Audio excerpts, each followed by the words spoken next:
Hello, everybody, and welcome to this episode of the Meaningful Communication Show.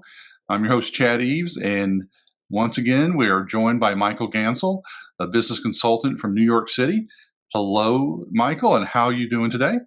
I'm doing well. It's Friday the 13th, a somewhat auspicious day, Chad, won't you think? So I'm not superstitious, but there are certain things I will not do on Friday the 13th. One, I'm not going to step under a ladder. Just not. Two, I am not going to let a black cat cross my path. And three, I'm not going to break a mirror. Now, does that make me superstitious? Not at all. Not at all. I don't know, whenever I think of Friday the 13th, for some reason, I'm reminded of there's this really bad comedy movie in the 70s or early 80s, Saturday the 14th. Wow. And it always reminds me of that for some reason. It's like one of the first movies I saw on like cable TV or something like that. And there's a very old comic strip, Pogo. Do you remember Pogo? I remember think it was Pogo. like a crocodile. And he'd say, so like if the 13th of the month fell on any other day, which obviously it does, he'd say, oh, it could be Friday the 13th. It was a very funny comic strip. It's a crocodile. It goes back a long time ago. Pogo. My goodness. I happen to have loved all those comic strips, but that's another story. That's not why we're here, is it? No. Why are we here? Not today. Chad? Today we're going to talk about another book, and we took kind of an interesting route to selecting this one. We were talking about a different one, and then we kind of stumbled on a book and an author we're both fans of, and that is. You didn't know it either. I know. It just kind of completely came up. Never split the difference. And there's mine. Never split the difference. Now, how did you discover this book? Well, I went to a conference for managed service providers. Folks who basically do IT services for companies. It was a big conference, and lo and behold, Chris Voss, who wrote this book, was a speaker. And I think that that's how I found out about it, but maybe someone else had mentioned it to me before, and my memory is fuzzy on that. But nonetheless, I did see him speak, and I was definitely enthralled. And as a result of that, I've actually written, you might say, a book report. I had written that a while ago, and actually had a number of sessions with sales teams from one of my clients where we actually reviewed every chapter of the book. So I think I'm well versed to have a conversation about it at this point. Yeah, I think this is really an example of how hitting the book circuit, so to speak, the conferences and such, can really help. I discovered this book at an Inc. magazine conference. I think it was like 2018 out in Santa Monica, and he was one of the speakers. And before that, I had no idea of the book or of Chris Voss. And his presentation was just so engaging that, I think probably during his presentation, I ordered the book off of Amazon. And, he's such an interesting, he's obviously got this expertise and this confidence, but there's this blend of humility, with him as well. Like, some of the things he's done right and wrong. That I think it really builds into his credibility. And, all this was done when he was in the FBI as a hostage negotiator, and now he's private sector with the Black Swan Group, I think is the name of his company now. Yes, it is.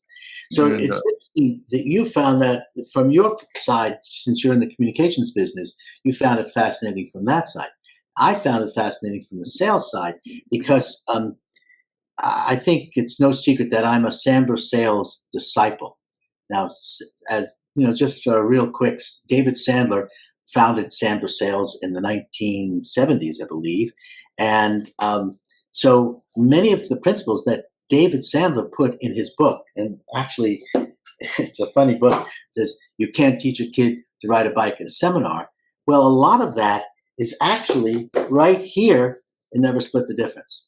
And I would say, well, not word for word, but some of the concepts are quite the same.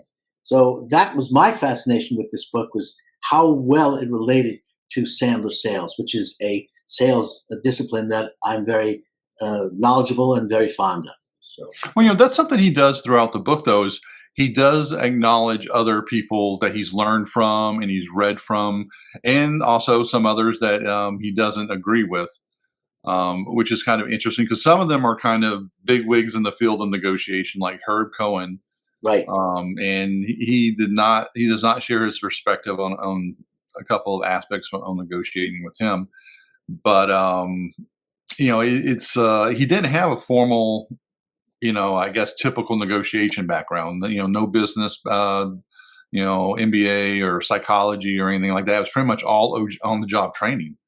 And then what training he got, with the FBI and otherwise. So he's kind of a self-made sponge, I guess, in that respect. well said. So, let's go into some of the aspects of the book, because I thought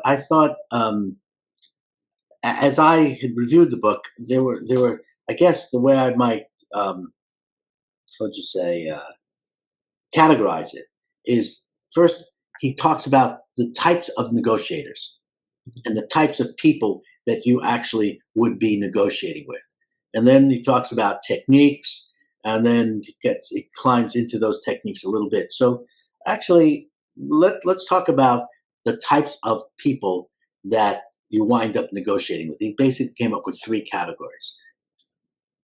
Right. And see what I had a chance to review some of your notes. You had really good notes on addressing this here too. The assertive, the accommodator, and the analyst. Right. And so much of what I get from his writing is, it's doing the groundwork. It's understanding where the other person's coming from, and kind of what makes them tick and what they want. And it's really contrary to, I think, a lot of other negotiation approaches where it's kind of, cutthroat, my ego overall type of thing, whereas it's more outcome focused. And understanding those three types of negotiators, that's critical to it. Right. So the analyst, which was basically, so basically there were three things, or he broke it down to, cares about what the negotiation mindset is and what characterized them, and then what are the tools to use. So it was very interesting that the analyst, confirms facts and information. Time is basically important to them in terms of preparation. And it was interesting that he said silence was a time to think. Now, silence is a very important part of negotiation. In fact, one of the lessons that I've learned in my career, and I have my partner, Matt Plosiak, to thank for this, is that whenever there was a pause in the conversation, I always rushed in. I was afraid of the silence. And what Matt taught me, and I think what is clear here, at least when you're talking to this person on the other side who you might think is the analyst, is that silence is golden. Silence is critical. Silence will work to your advantage. And I think that was really I've always found that to be the case. Just let those pauses happen. Let the other person speak first. Well, an interesting, part of that too is in doing presentations and speaking. We talk about, the pause, the power of the pause is, it paces, how you're communicating. So in a negotiation, that's very important, in that you can hear everything that's going on, and the pauses give someone a chance to process, Right. about what's being said, versus, someone just talking at them nonstop and not getting a chance to figure out what's really being said. And, we are in a society where a lot of times we feel like we just have to dump everything that we know. And it's all about me, versus everybody has to kind of know what's going on and, assimilate it and understand it. Well, then you have the accommodator. That is another characteristic that he talked about, the type of negotiator. And this one is very interested in building relationships. So for this person, now silence is not something that works for them. They basically, they're not comfortable with it. So again, understanding that you still might want to use that silence, even if it makes them a little upset. Maybe it's okay to get a little more emotion out of them, and But again, interesting, very different from the analyst. And then finally, the assertive person, and this person says time is money, and if there's silence, this is the person that wants to rush in and talk. Uh, Right. so kind of interesting that you have these types. And I guess a good negotiator finds out real quick what that personality is on the other side of the table. Yeah, and it's interesting how that can also kind of break down and what's the background of that person? What do they do? Uh, like a lot of the engineers and scientists and IT people I work with, they're definitely in the how can I prove how much that I know, type of probably, traditionally the analyst type of role, but also they have, aspects of the assertiveness. How can I fill those gaps? They don't want the gaps. They don't want the silence. And, so much of what he writes in here is how do you leverage that? He talks about the same thing when it comes to deadlines. How do you leverage the deadline, you know, against what the other person is looking to have? And it's the homework, it's the prep. It's so much of this. So in the sales world, now, you're in the communications world, I'm in the sales world.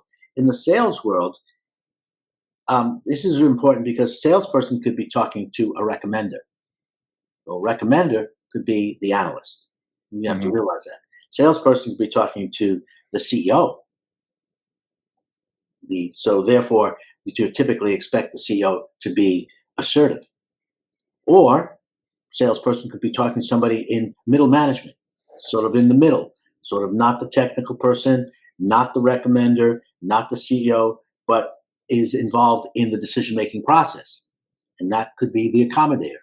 So I think it's really important in the sales world to really understand who's on the other side of the table, and then conversations move from that. So I think he does a really good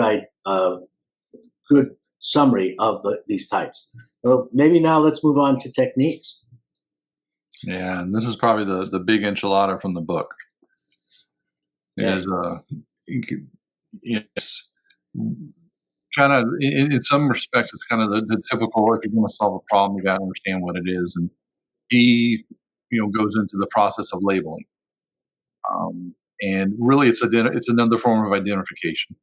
What is it that somebody wants to have, or how are they feeling, um, and understanding from that you can begin to work on you know trying to get to that agreement in some fashion.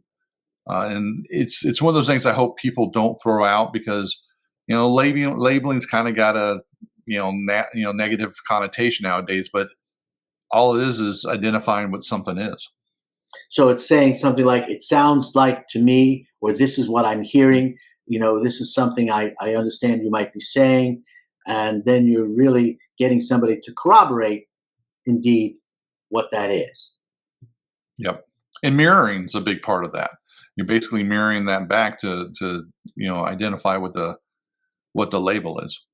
So mirroring is a very big part of the Sandler approach, which is if somebody's leaning forward to you in a conversation, you lean forward. If somebody's leaning back, you lean back. Somebody crosses their legs, you might want to cross your legs. If somebody, that mirroring is very interesting. We're getting a buzz, huh? Not on my end. Not on your end? Okay, good. Nothing like technology. A little bit there, but we'll see if we can get it in post.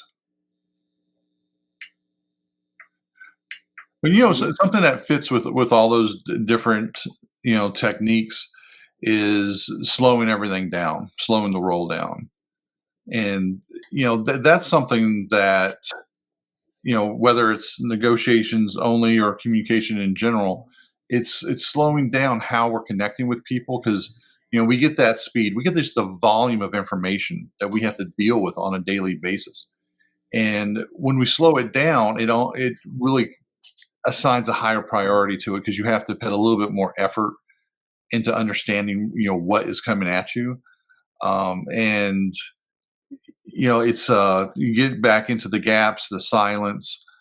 And when I've used this, in negotiations or other communications, the interesting part about this is it also creates an advantage for you because it throws the other side off because they're not expecting the pauses a lot of times. A lot of experienced negotiator and communicator, they're not expecting for something to slow down or stop. Most people are expecting this continuous, flow of discussion or negotiation dialogue. And when something stops, they're thinking about what they're saying next, and all of a sudden they've got to go, "Whoa, hang on a second, that's not my script. I've now got to think about what's going on," and that's another way to get an advantage. If you're kind of throwing somebody off a game, what they're thinking they're going to do, and then they're having to respond to you, whether it's through mirroring, acknowledging the label, um, or other techniques like that. And yeah, I think that's probably one of the parts that I would think just when I work with people in doing presentations and other aspects, slowing down is a challenge for people to do today. It is. So there are three other concepts that I find that he makes really really very important concepts, and one is getting people to say that's right. Yeah, So I guess really I really want to get to before I actually even get to that's right. The basic concept here is that people are sort of more comfortable saying no than they are saying yes. I mean, in the Sandler world, we often say is what's the first words you learn as a child? Most of the time, it's no. hmm And so no is pretty easy to say. Yes is much more difficult. And so he's basically saying that if you ask no-oriented questions, it's to your advantage in the negotiation. So it's like, how would what would be an example of a no type of question? Something like, is this a bad time? If you opened up the conversation and said, if this is a bad time, most people would say no. If you said, if this is a good time, most people would say no, no, that's the both ones. Yeah, right? yeah, So if and this I is a think bad time, go say it ahead. again. I said, so if this is a bad time and somebody says no, that actually is actually a yes. So it was much easier for them to say no than it was for them to say yes. So because if you turned it around and said, is this a good time? And you know that no is more difficult, yes is more difficult to say than no, you're not going to get a yes, you're going to get a no. So then Yeah, where do you go after that? and that's part. One of the other tactics he brings up is using the word fair. Do you feel like this is something that's fair? And then it's how you use it. Does it become an accusation, or does it become an invitation to work together more? Because if you say like, well, you're not being fair to me, that's all, they're going to go on the defensive. Versus if you phrase like, I want to feel like I'm treating you fairly, and tell me if that's not the case. It's kind of removing no from that and opening up the doorway to how do you talk more, and if there is some obstacle of trying to resolve it in a better way. Hmm. um, I never thought of using fair or thinking of that in the conversation. That's interesting that you brought that up. I didn't get that, but that's interesting. You got that out of the book, huh? yeah, well, I get a lot of value out of that too. Is there's a lot of discussion about the win-win outcome, that no one feels like they're shortchanged or anything like that. Is when I work with people, negotiate with people, I don't want it to be a one and done type of situation. Ideally, if there's repeat business, that's awesome, but also just to keep the relationship on good terms. And that's something that I'll use when I talk to people. Is just that the goal is for this to be everybody feel like they're being fairly treated. And if that's not the case, let's talk about what that is. Another place that I used that was during my graduate studies at Northwestern in negotiation exercises. They were definitely using the Harvard material, and Voss mentions this several times in his book. And I used his techniques, and they worked. They were more successful over what was done in these case studies and other documents. And one of the big things was the fairness aspect, Hmm. because we've seen the movies or in the news or whatever else, people going into negotiations, to fight and to win everything and blah, blah, blah. Versus, if you just want that one and done transaction, okay, maybe. But I mean, I think it's going to kind of catch up with you in some ways. Versus if you treat people, you can win with dignity. I think that's the whole thing is how are you successful with keeping everybody that they were listened to and that they were considered and not just dismissed. And I think that's where the fairness angle kind of comes in. Well, that's fascinating. I hadn't thought of that. Well, I love the focus when he talks about getting somebody to say that's right. Now, the interesting there is, one would have thought that you want them to say yes. Now, he basically categorizes three types of yeses: a counterfeit yes, which is basically somebody says yes to just get rid of you; a confirmation yes, which is sort of like just a reflex; and then a commitment yes, which is a true agreement that leads to action. But in the negotiation, you can get to these yeses and not be quite sure of whether it is indeed a counterfeit, a confirmation, or a commitment. Well, So, let me ask you this, Michael, because one of the things that he says is like, it shouldn't be going for the yes too early in the negotiation. What's well, been go I ahead. was gonna say, what's been your experience in negotiations as far as where along the communication process do you start feeling like people are actually opening up or beginning to get closer to an agreement versus doing whatever dance or ritual that's occurring at the front end? Well, I'm always wary of getting a yes too soon, because if I get a yes too soon, I'm not sure that that is a real yes, which is comes to whether it's a counterfeit yes or just a confirmation. So I'm very wary of getting to the yes too quickly. I'd rather find out. I'd rather take my time in that negotiation to, instead of getting that yes, get what he calls that's right. I don't want them to say I'm right. I want them to say that's right. I want them to agree. Let's say I might just say, so it sounds like this is what you are describing. It sounds like this is the type of action plan you want to take. It seems to me that this is where you've decided to take the next step. And what I don't want them to say yes. I want them to own that. And I want them to say, that's right. That's Mhm. the way I want to go. And so, I'm very wary of getting a yes too early in the negotiation. It's not. I haven't worked hard enough to get it, and I don't know if it's real, and if I don't know if it's mine. I'm getting a great buzz at the moment. I don't know why. Don't know what it is. You don't hear it, do you? That buzz I'm getting. Okay. Well, all right. I just pulled a wire, and it stopped. Well, you're still here, so you haven't disappeared. Uh, So that I think is really terrific, and I think uh, another thing that's really important is to summarize what you hear. And that's also where you can get that's right. mhm. So, if I might summarize the conversation, Chad, we were talking about this, we decided this, we discussed this, we decided we would go in this direction, we would do so on and so forth. Uh, what do you think about that? And I've summarized it. That's right. There you go. See, and that basically means that you own it. Now, I haven't asked for a yes. Right.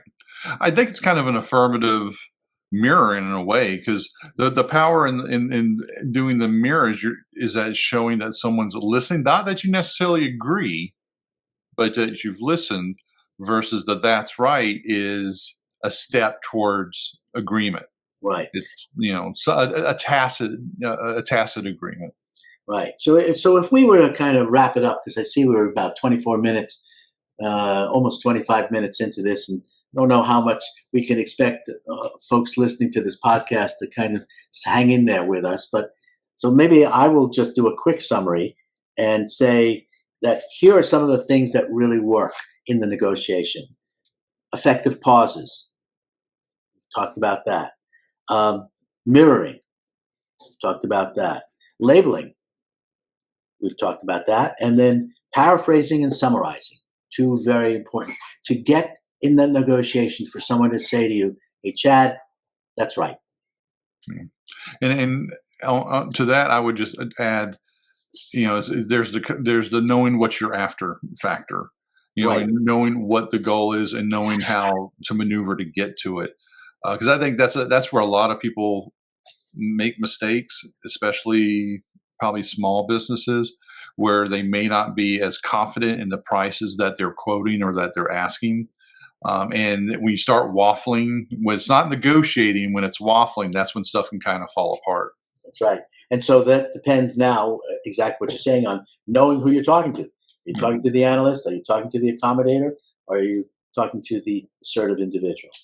So it's a great book.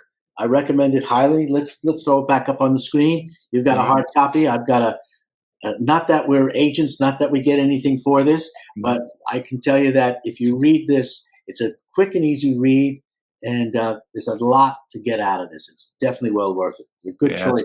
It's not dry. It's entertaining. There's some interesting stories he shares in it. Yeah, and the good news is that we hope that you're not in a hostage negotiation session when you're doing whatever negotiations you're doing. We'll leave that to Chris Voss, not to us. Yeah. All right. Well, I think we've done it, right? Yep, that'll do it for today. Thank you again, and everybody else. Have a good week. Check out the book, and we will be back in the future. Absolutely. Take care, everybody. Bye-bye.